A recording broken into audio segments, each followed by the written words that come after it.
Over the past few years, we've regularly been subjected to what we might call an apology tour from men who've been caught in abusive behavior. I'm very sorry I did wrong, they'll say, and now I'm going to go away for a long time and think about what I did. Only they don't go away for a long time. I roughly calculated the average time it takes between an accusation of abusive behavior and the staging of a comeback, and it's often 6 months, if that. What strikes me about this often quoted story of a woman caught in adultery are 3 things. 1, we're told that Jesus, quote unquote, forgives her for her sins, but the truth is he does no such thing. He's asked to condemn her to a gruesome death and instead turns the question to her accusers, asking them to examine their own hypocrisy. In their rush to judgment, they put the law above empathy, above seeing people as individuals, above letting her speak for herself.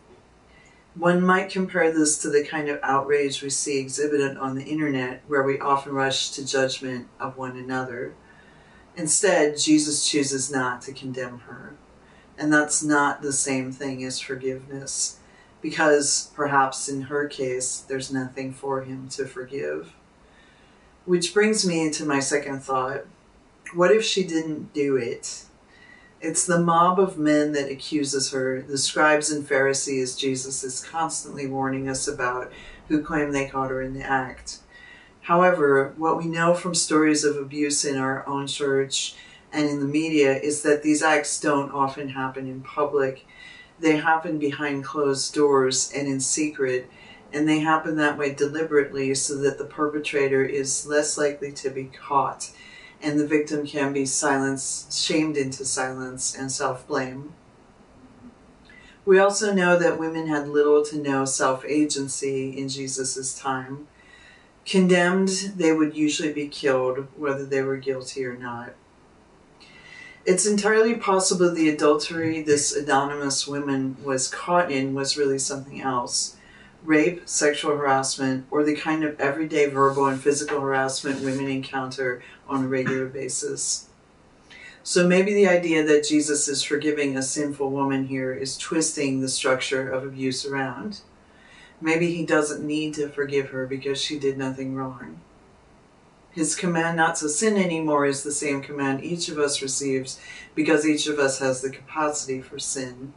It's whether we choose to act on that or not that is where our own conscience needs to take time and reflect. And here's the third thing. The woman never asks for forgiveness. Unlike those who've been accused, who've been found guilty, and who have publicly begged for forgiveness, she is silent until Jesus asks who has condemned her, and her answer is no one. It's no coincidence that our other readings today are about new ways of doing things, new ways of seeing ourselves and the world around us. Our newness might look like this, that we might speak and be believed instead of being dismissed.